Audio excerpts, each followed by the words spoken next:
Yolande Lamarin. J'ai été attachée administratif, je suis à la retraite et mon dernier poste de travail c'était l'école d'architecture de Paris-Val-de-Seine. Ma carrière professionnelle, donc j'ai travaillé à la DDE de l'Aude pendant 5 ans.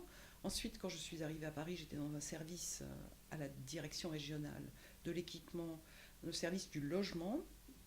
J'ai été au service des études pendant quelques temps et ensuite au service des statistiques. Et c'est là que je me suis occupée du parc locatif social. Et dans les écoles, j'ai fait plein de postes. J'ai commencé par la documentation, mais c'était une vidéothèque qu'il y avait à Tolbiac. Donc pendant un an, j'ai indexé des films. C'était sur l'architecture. C'était passionnant. J'ai appris des tas de choses. Mais regarder des films toute la journée pendant un an, c'était à la longue un peu fatigant. Il y a un poste de responsable pédagogique qui s'est libéré. À ce moment-là, j'ai postulé. Et le directeur me l'a donné tout de suite, parce qu'il était pour la mobilité, et que c'est une école où la mobilité n'existait pas. Les gens ne changeaient jamais de poste. Ensuite, j'ai changé d'école puisque l'école a fermé. Je suis allée dans une autre école où j'étais responsable aussi de la pédagogie. 2 ans après, l'école où je suis allée a refermé, parce que c'était la fameuse carte d'Île-de-France, puisqu'ils ont fermé 4 écoles et ils en ont créé 2. Il y a eu un an de discussions acharnées, des combats, des manifs, des mobilisations. Et enfin, je suis arrivée à Val-de-Seine, qui était une des écoles créées à ce moment-là, 2001. 2001. Donc j'ai passé 14 ans à Val-de-Seine. Et à Val-de-Seine, j'ai changé de poste aussi. J'étais à la pédagogie, ensuite je suis allée au service de la recherche et je suis revenue à la pédagogie. Mais j'étais plus du côté des étudiants, j'étais du côté des enseignants. C'est-à-dire mon dernier poste, c'est calculer les charges des profs, faire les emplois du temps et remplir les questions pédagogiques, enfin s'occuper des questions pédagogiques.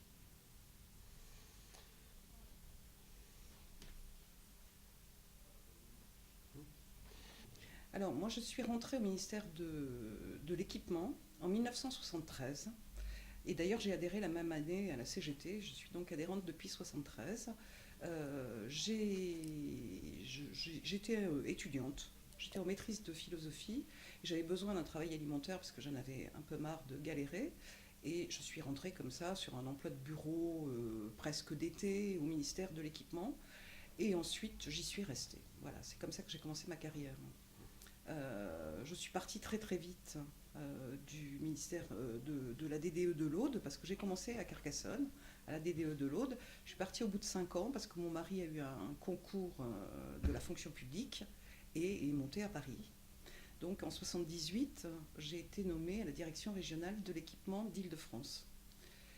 Et alors, auparavant, j'ai eu une vie syndicale puisque j'ai constitué la section CGT des personnels techniques, administratifs et de services dans la DDE de l'Aude, qui avait une très forte syndicalisation des ouvriers de parcs et ateliers et des agents de la route, mais qui n'avait pas de section syndicale dans les bureaux. Donc, on a constitué une section syndicale. Il y avait déjà 2 syndiqués quand je suis arrivée, et j'ai fait le 3e, ce qui a permis de constituer un bureau. Voilà. Et je suis assez vite, je devais avoir 24 ans, devenue secrétaire de la fédération départementale de l'équipement, poste que personne ne voulait prendre d'ailleurs, je dois le rappeler. Ce qui m'a permis de bien connaître et les ouvriers et les éclusiers, un monde assez divers que j'ai beaucoup aimé. Alors, je suis restée à l'équipement de 73 à 96, 1er janvier 96. C'est le 1er janvier 96 que je suis passée dans une école d'architecture, dans le cadre d'une mutation normale, parce que jusqu'au 1er janvier 96, c'est au 1er janvier 96 que l'architecture est passée du ministère de l'équipement à la culture. Voilà, donc Donc je suis arrivée en fait au ministère de la Culture en même temps, le jour de ma mutation, c'était le jour du passage. Le choix de venir travailler dans une école d'architecture, c'était un choix parce qu'en fait, j'ai repris des études dans, vers 40 ans d'histoire de l'art. Et donc j'ai fait une maîtrise d'histoire de l'art sur Jo Bousquet. J'avais envie de travailler dans un milieu un peu plus culturel que l'équipement. À la DRE d'Île-de-France, mon poste principal, c'était responsable de l'Observatoire du parc locatif social. Donc je comptais des logements et on sortait tous les ans une brochure qui faisait le point sur la mobilité dans les HLM, le prix du loyer, etc. C'était un travail très passionnant, mais je l'ai fait pendant 10 ans et au bout de 10 ans, je m'ennuyais un peu. Donc, je suis arrivée donc, dans les écoles sur un poste de documentaliste à l'école de Paris-Tolbiac, 1er janvier 1996. J'étais encore à la DRE d'Île-de-France, je suis arrivée juste le jour du transfert. Donc, tout avait été négocié auparavant, puisque c'est Chirac, au moment de son élection en 1995, qui a décidé de faire passer les écoles, enfin toute l'architecture, pas simplement les écoles, toute l'architecture au ministère de la Culture pour atteindre les 1% du budget de l'État, de façon très formelle. Quand je suis arrivée, l'équipement connaissait, la fédération de l'équipement, une crise très très grave, avec une déshérence en particulier des secteurs comme les écoles d'architecture qui étaient un peu marginaux. Les écoles avaient été assez fortes à un moment dans la CGT, mais au moment où je suis arrivée, il n'y avait pratiquement plus de syndiqués et de toute façon, personne ne ramassait plus les cotisations, etc. C'était vraiment... il devait y avoir une vingtaine de personnes qui continuaient à payer les cotisations. Donc il a fallu tout reconstruire à partir du ministère de la Culture. J'étais assez contente de changer de ministère, ça me permettait de lever un peu le pied sur le syndicalisme. Je me disais que j'aurais un peu de repos. Mais j'ai pas eu de chance parce que je suis arrivée dans une école qui, 6 mois après, on a annoncé la fermeture de l'école. Et même si je voulais pas prendre de responsabilité syndicale, devant le malaise des gens et leur malheur, j'ai repris du service et je suis revenue. Voilà. Donc en fait, j'ai toujours été contrainte de faire du syndicalisme parce que la situation l'exigeait.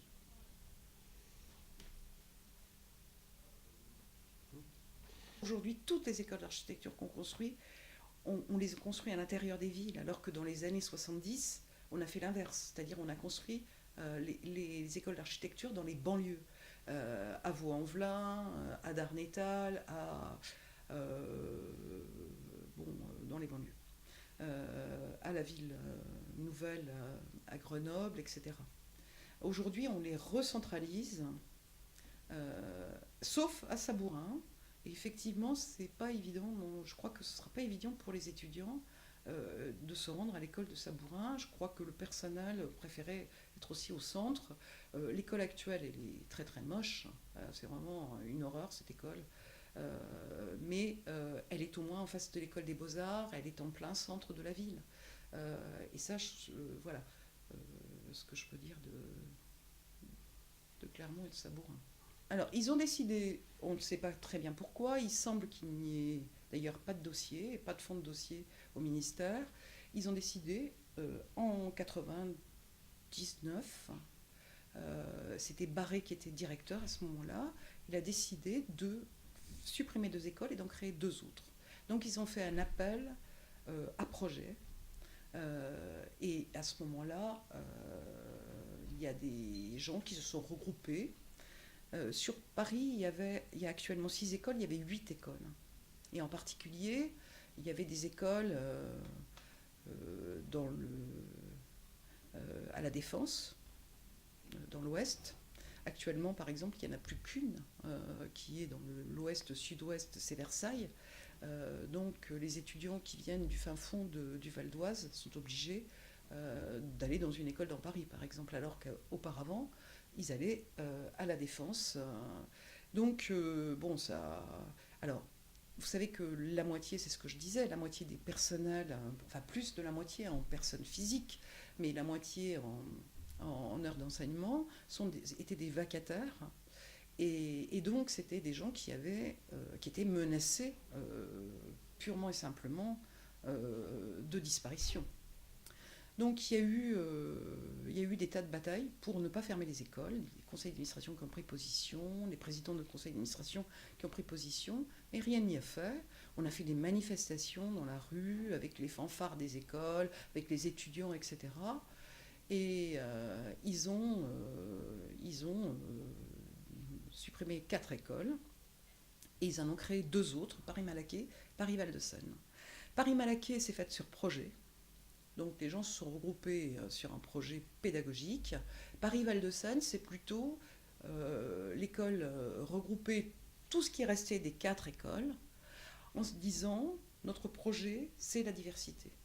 Donc notre projet pédagogique, c'est pas un projet unique, c'est la diversité. Donc on va avoir tous les modes d'enseignement, le projet où les studios, les ateliers, etc. Et elle est restée un peu, cette école, avec des projets pédagogiques différents, bon, qui est plus unifié aujourd'hui, 15 ans après, mais elle porte ça. Et elle a évidemment pratiquement récupéré tous les vacataires, puisqu'on a obtenu que les vacataires ne soient pas licenciés, mais ils n'ont pas été pris à Malaquais, donc ils sont venus majoritairement à Val-de-Seine. Et ce qui fait que cette école c'était mon école en plus, cette école était l'école qui avait pratiquement le plus de vacataires proportionnellement. Il y avait la Villette aussi, pour d'autres raisons d'ailleurs. La Villette avait beaucoup de vacataires parce que la Villette n'a pas eu de politique malthusienne par rapport au nombre d'étudiants. À un moment, le ministère avait une politique excessivement malthusienne, donc a demandé aux écoles de réduire considérablement le nombre d'étudiants. La Villette a toujours refusé de le faire, et donc ils n'ont pas donné de poste titulaire, ils ont recruté beaucoup de vacataires à ce moment-là. C'est ce qui explique que ces 2 écoles, c'est les 2 écoles qui ont bénéficié le plus de la circulaire de contractualisation d'ailleurs. C'était, les 2 écoles représentaient à elles seules les 2/3 à peu près de tous les gens qui ont été contractualisés au niveau national. Et aujourd'hui, en CDI, c'est la même chose. C'est-à-dire les 2 écoles où il y a le plus de CDI, c'est évidemment les écoles où il y a eu le plus de contractuels à l'époque de Donnedieu de Vabre. Et voilà. Et donc, comme ils étaient contractualisés déjà, ils sont passés en CDI rapidement avec la loi Sauvadet. Et les textes montrent qu'on ne produit pas assez d'architectes dans ce pays. On est un des pays qui a le moins d'architectes par habitant. Et on sait que moins il y a d'architectes, moins il y a d'architecture, et moins il y a d'architectes. C'est-à-dire que c'est un cercle totalement vicieux. C'est-à-dire à partir du moment... Et d'ailleurs, les grands ensembles des années... Il y a eu une politique malthusienne aux Beaux-Arts juste après, au moment de la guerre, qui s'est traduite, ou après la guerre, qui s'est traduite par le fait qu'il y avait très très peu d'architectes qui sortaient diplômés après la guerre. Et conclusion, c'est les ingénieurs qui ont construit les grands ensembles et les architectes ne les ont pas. C'est pas eux qui ont eu la majorité des chantiers. On peut expliquer aussi quelques défauts des grands ensembles d'après-guerre, peut-être. Donc, moins on fait d'architecture, moins on a d'architectes, moins on a d'architectes, moins on fait d'architecture. C'est pour ça que nous, on est contre une politique malthusienne. On est pour qu'il y ait plus d'architectes dans ce pays. Et en plus, les départs, il y a eu quand même, dans les années 70, après 68, il y a eu les écoles se sont mises à recruter beaucoup d'étudiants. Ces gens-là partent aujourd'hui à la retraite. Et les diplômés qui sortent des écoles ne remplaceront pas ces gens-là. Donc, on va avoir une situation identique à celle des médecins, etc. On continue à avoir une politique malthusienne. Donc, nous, syndicalement, on se bat contre la sélection à l'entrée des écoles d'architecture. On est pour que l'entrée, ce soit le bac qui donne le droit d'entrée. Et on est pour l'augmentation importante du nombre d'étudiants dans les écoles. Et si on faisait ça, on n'aurait pas besoin de faire de sélection, parce qu'il y a grosso modo un étudiant sur 2 qui est pris actuellement, sur 2 qui demandent. Donc si on doublait nos capacités, on pourrait accueillir tous les étudiants qui font la demande, qui ne seraient pas obligés d'aller dans des écoles privées ou ailleurs. Voilà, c'est un peu notre politique, qui est en même temps corroborée par des textes de l'ordre, etc. C'est-à-dire on n'est pas les seuls à le dire, toute la profession dit la même chose. La sélection, jusqu'à maintenant, elle était 20 écoles, 20 sélections différentes, ce qui rendait la situation un peu absurde. Il y en a qui le faisaient sur des dossiers scolaires, d'autres qui le faisaient en faisant passer un petit examen, d'autres qui le faisaient sur des entretiens individuels, etc. Le ministère a décidé, suite au rapport Feltest, d'essayer d'homogénéiser ça. Et en fait, ce sera le dossier scolaire comme première sélection et la deuxième sélection en entretien individuel. C'est ça qui va. Actuellement, il y a la moitié des écoles qui pratiquent ça, enfin cette année, et à terme, ça va devenir le moyen de sélection. Nous, on est contre la sélection pour une raison simple aussi, c'est qu'aucune matière qui est enseignée au lycée ne correspond aux qualités qui sont demandées à un architecte. Et donc, il n'est pas possible de connaître le bon profil avec simplement les notes ou le carnet scolaire. Des études ont été faites sur les entrants. Tous les bacs très bien sont pas les meilleurs dans les écoles d'architecture. Il y a d'autres qualités qu'il faut avoir que n'ont pas forcément des gens qui ont un excellent niveau scolaire et un bon dossier scolaire. Voilà pourquoi on est contre la sélection. Les étudiants, ils ont des emplois du temps très très lourds, euh, puisque ça correspond grosso modo à un emploi du temps de lycée, et ils ont un travail personnel très important, puisque ils ont des projets à faire, des maquettes, des choses matérielles qui prennent beaucoup de temps. Donc il faut une grande motivation, hein, faut pas se décourager, et il faut une vision dans l'espace. Et ça, il y a personne, ça s'apprend. Mais il y a quelques individus qui ne peuvent pas l'apprendre. Donc c'est l'école qui leur apprend à dessiner, à voir dans l'espace, etc. Voilà, c'est les qualités. Par ailleurs, un architecte, c'est un intellectuel. Donc il faut aussi qu'il ait des capacités intellectuelles, bien sûr.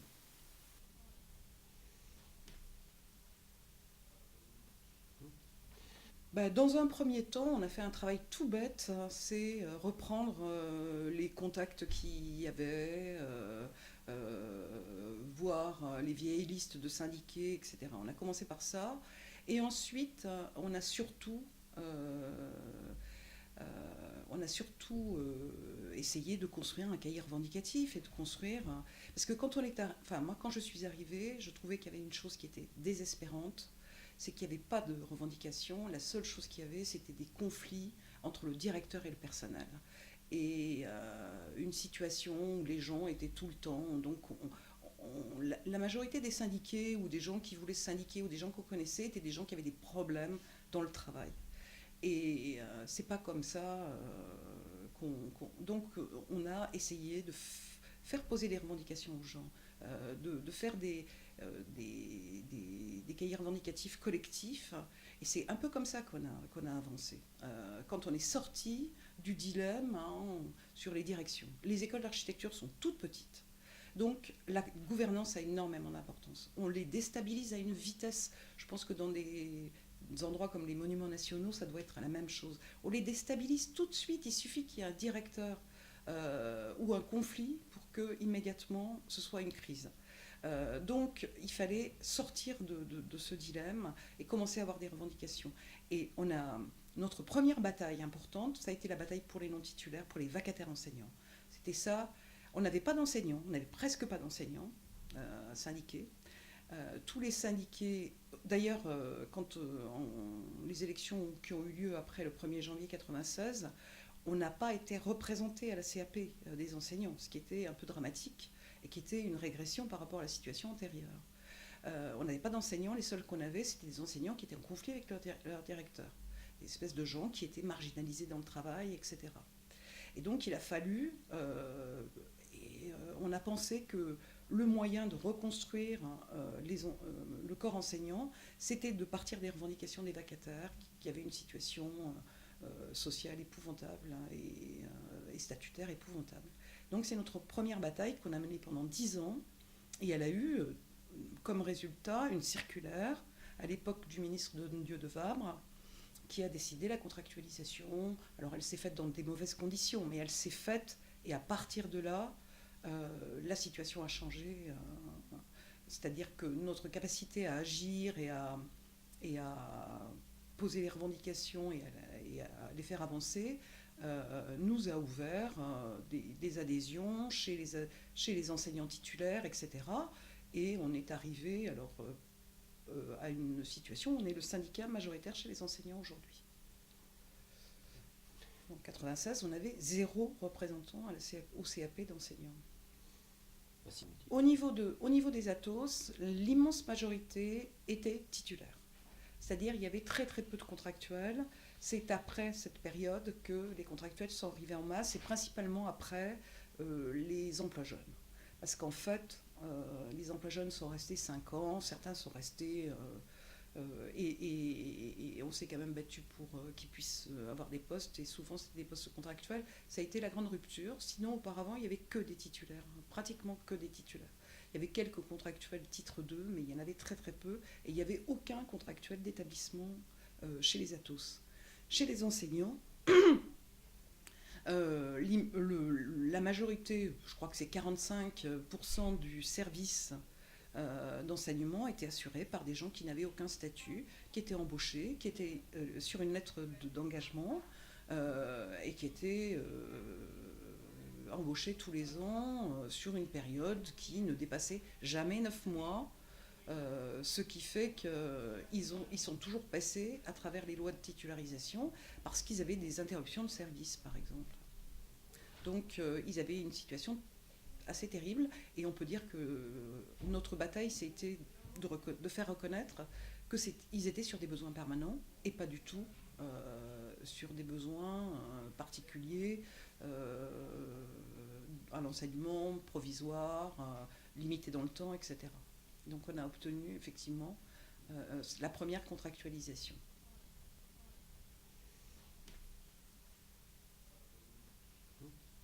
Le syndicat a fonctionné comme une section syndicale de l'USPAC très longtemps.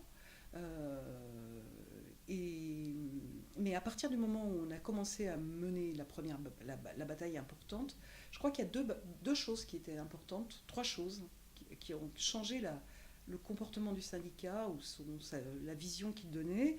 C'était premièrement la bataille sur les non-titulaires enseignants. Deuxièmement, le fait d'arrêter le délire sur les questions de gouvernance, prendre du recul par rapport à ça. Et la troisième chose, c'était la défense individuelle. Moi, personnellement, je pense que être fiable là-dessus, c'est-à-dire aller jusqu'au bout, défendre les gens jusqu'au bout, c'est vraiment une chose fondamentale du syndicalisme.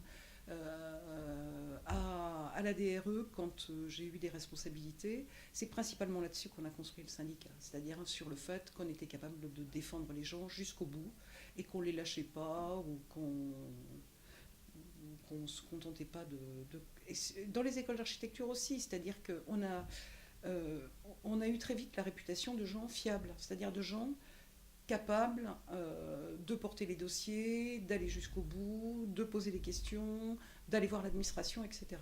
Donc c'est ces 2 phénomènes, la bataille générale, le refus, le besoin de sortir des questions de gouvernance, et troisièmement la défense individuelle, je crois, qui ont changé la nature du syndicat. Donc il y a des sections syndicales qui ont commencé à se constituer. Et à un moment, la question de la constitution d'un syndicat est devenue présente parce que les gens ils adhéraient à l'USPAC, mais ils adhéraient surtout au syndicat des écoles d'architecture. Donc il y avait besoin d'avoir un cadre qui était celui-là. Qu'on soit autonome, qu'on puisse déposer des préavis de grève, ce qu'on a fait, etc. C'était très important et ça a changé. Ça a changé après je crois que ça nous a permis de nous développer. C'est-à-dire le fait de prendre cette décision de créer un syndicat, ça a permis un développement en soi, indépendamment de notre action.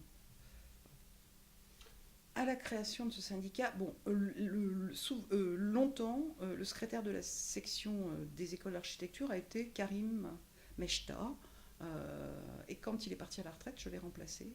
Et comme j'étais secrétaire de la section, j'ai été élue secrétaire du syndicat au moment de sa création. Moi, ce qui m'a marqué dans ce syndicat, c'est l'incroyable différence qu'il y avait entre ce syndicat et le syndicat CGT de l'équipement, qui était excessivement idéologisé, très politique, pas facile. Alors que dans ce syndicat, j'ai eu le sentiment qu'il était très pragmatique, très près des gens. Et Jean-Marc, qui était quelqu'un d'ouvert, c'est-à-dire dès qu'on faisait quelque chose, on avait sa place au syndicat. On n'avait pas besoin de montrer qu'on était excessivement savant sur la lecture du Capital ou autre chose. Et ça m'a vraiment plu parce que j'ai toujours eu le sentiment que ma parole était totalement libre dans ce syndicat, totalement. Des fois, je provoquais un peu, mais je me souviens des débats sur la sécurité sociale professionnelle. Mais ça, c'était une particularité de ce syndicat et que je trouve absolument extraordinaire parce que c'est pas si facile que ça d'avoir une parole totalement libre. Bon, donc mon premier contact, c'est Jean-Marc Canon, mais il ne s'occupait pas des écoles d'architecture. D'abord parce que quand il venait dans les premières assemblées générales, c'était tellement délirant qu'il se demandait où il était. Il a donné le dossier à Vincent Blouet.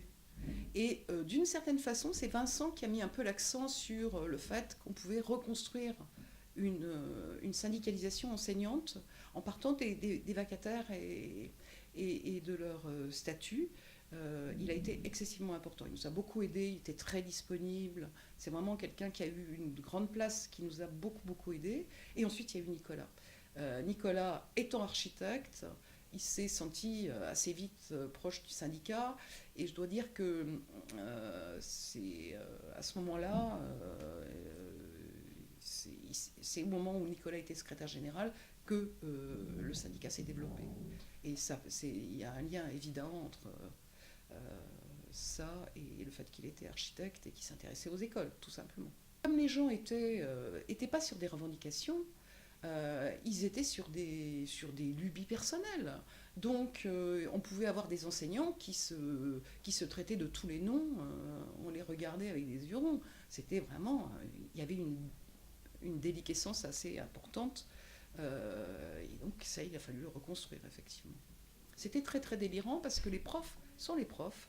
Les profs des écoles d'architecture, et en particulier les architectes, sont en général d'une grande violence verbale, et ça se traduisait dans le syndicat. Il y avait la même chose dans le syndicat. Donc, bon, c'était assez délirant. Et puis, c'était des gens qui étaient marginalisés, donc qui étaient un peu aigris.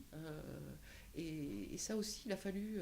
Il y a quand on a commencé à recruter des gens qui étaient tout simplement des gens qui avaient leur place dans les écoles, qui étaient intégrés à la communauté enseignante et qui venaient au syndicat parce qu'ils avaient des revendications ou qu'ils avaient des accords avec le syndicat sur des questions de fond, là ça a changé les choses et ça, on a pu reconstruire une. Bon, il n'y avait pas que des gens comme ça dans le syndicat, il y avait des enseignants qui étaient tout à fait respectables. Mais ils étaient quand même assez particuliers. Alors au départ, c'est quand même principalement tout le travail administratif, tout le travail de reconstruction, c'est principalement les Atos qui l'ont assumé. Euh, donc c'était une toute petite équipe, hein. Il y avait des écoles qui étaient un peu pivots comme la Villette, avec une vieille camarade uruguayenne hein, qui était immigrée de la dictature d'Uruguay. Euh, bon, avec d'autres gens, on était un petit groupe d'Atos et c'est comme ça, on a passé des coups de fil. Au début, on passait des coups de fil aux gens qu'on n'avait jamais vus parce qu'on était tous assez récents dans le syndicat quand il a fallu le reconstruire. J'ai jamais été totalement permanente. C'est-à-dire que ma période où j'ai été.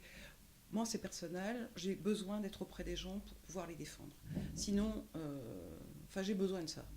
Donc, j'ai jamais lâché complètement le boulot. Et la période où j'étais secrétaire générale, pendant un an, j'ai été à peu près à mi-temps. D'ailleurs, il a fallu que je change de poste, parce que dans les écoles, c'est un peu difficile d'être à mi-temps sur n'importe quel poste, en particulier les postes de la pédagogie. On ne peut pas partir à la moitié de la semaine au moment des examens ou des choses comme ça. Donc à ce moment-là, j'ai changé de poste exprès pour pouvoir m'occuper du syndicat. J'ai eu un poste dans la recherche qui permettait d'être plus libre.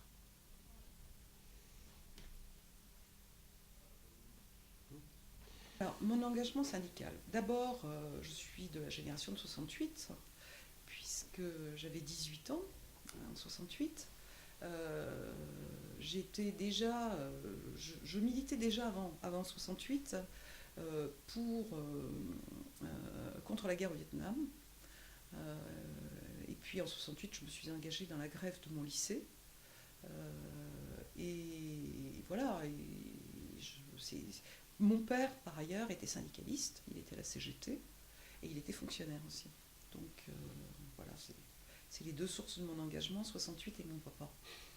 Et d'ailleurs, quand j'ai commencé à travailler, la première chose que j'ai faite, c'est me syndiquer. Je crois que je me suis syndiquée un mois après mon arrivée au boulot. Donc c'était naturel de se syndiquer. C'était la continuation de l'activité qu'on avait eue en 68. Je suis évidemment féministe, mais j'ai milité avec le MLAC, j'ai beaucoup milité pour l'avortement libre et gratuit. Bon, mais c'est tout, j'ai pas été membre du MLF ou des choses comme ça. Moi, j'ai fait mes études à Toulouse, donc en philo. Euh, bon, je faisais de la politique, grosso modo. Je faisais de la politique à l'extrême gauche. J'avais, après 68, adhéré à une organisation d'extrême gauche que j'ai abandonnée par la suite. Mais voilà, c'est mon histoire.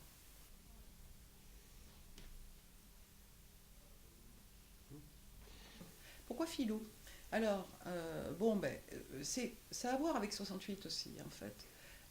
Moi, je voulais être sage-femme. Alors, donc, j'étais en première, je ne sais pas comment on appelait ça à l'époque, c'était plutôt biologiste et SVT était important, parce que je voulais être sage-femme. Et j'avais une prof de français qui trouvait que c'était vraiment gâchis, et qu'il fallait que je fasse de la philo, et voilà, donc elle m'a influencée. En fait, c'était pas une bonne chose, parce que j'ai pas trop aimé la philo. D'ailleurs, j'ai jamais eu le sentiment que j'étais. Je me souviens quand je cherchais du boulot, les gens me disaient pourquoi tu postules pas pour être maître auxiliaire en philo. Je disais mais non, je suis absolument incapable d'enseigner la philo à des étudiants de terminale. Je ne me sentais pas capable. Voilà. Donc je suis allée en philo jusqu'à la maîtrise, je me suis inscrite à maîtrise. Faut dire que quand même la philo en 68, après 68, c'était quand même pas très philo. J'ai fait un séminaire sur les Marx Brothers, par exemple. J'ai suivi un autre cours sur l'état de Lénine. Bon, on ne travaillait pas trop sur Socrate et Kant. Donc après, aller enseigner ça aux étudiants en terminale, c'était pas évident. En fait, je cherchais un travail alimentaire parce que j'en avais marre de pas d'être pauvre, hein, puisque j'étais boursière, mais mes parents, j'étais l'aînée de 5 enfants, avec un salaire de catégorie C de la fonction publique, c'était quand même pas. Donc je faisais des petits boulots, mais j'en avais un peu marre, et donc j'ai cherché un boulot qui me permette de finir l'année et de passer les vacances. Et c'est comme ça que je suis rentrée à l'équipement. En fait, c'était tout à fait provisoire, je devais y rester quelques mois, etc. Et en fait, j'y suis restée plus longtemps. Voilà. Non, c'est ça. Il n'y a aucun rapport entre ma philo et le boulot. Mais de toute façon, j'ai toujours fait. Alors ça, je pense que c'est aussi une tare de l'époque, hein, mais j'ai toujours fait une séparation entre ce qui me permettait de vivre, c'est-à-dire le boulot alimentaire qui me permettait de vivre, et ce que j'étais, ce que je faisais, ce que j'aimais, etc. J'ai jamais eu d'ambition professionnelle. Ça, je n'ai jamais eu d'ambition professionnelle. Ça m'a permis d'être une syndicaliste cool parce que je n'ai jamais eu besoin de me défendre. J'ai pas été notée la plupart du temps parce que comme j'étais syndicaliste, les patrons n'aiment pas te noter. J'ai pas eu de proposition de promotion pendant des années, etc. Mais ça m'allait.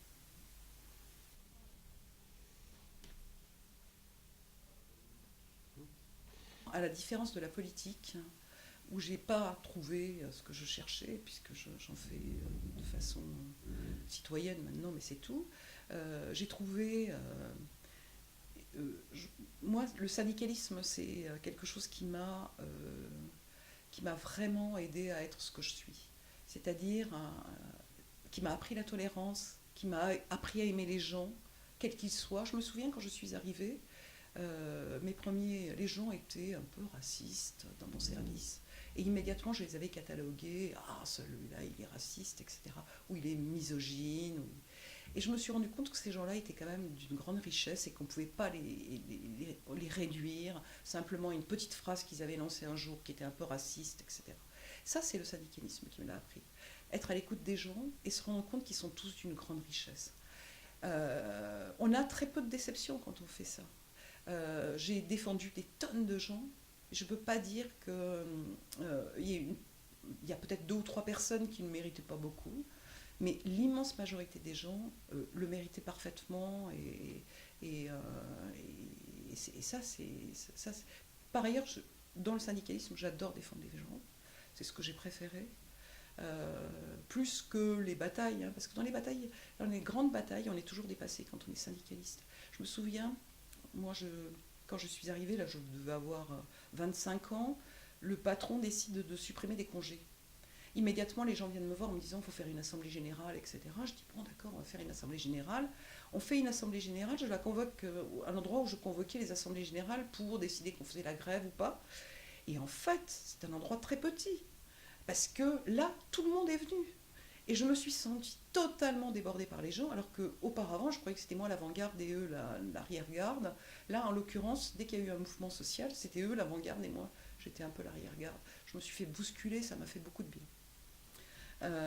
Et en 95, c'est pareil, au moment de la grève. Elle était fantastique, cette grève. On était bousculés par des gens à qui on n'aurait vraiment rien donné 2 jours avant. Les gens devenaient radicaux, intelligents. Et ça, c'est une grande leçon aussi du syndicalisme. C'est-à-dire que tout est possible toujours. Et j'ai appris la tolérance, je crois. Moi, je crois que le syndicalisme, ça m'a appris la tolérance. Ça m'a appris à ne pas juger définitivement les gens. Et ça m'a apporté énormément de choses. Je crois que c'est une des choses qui m'a apporté le plus dans ma vie.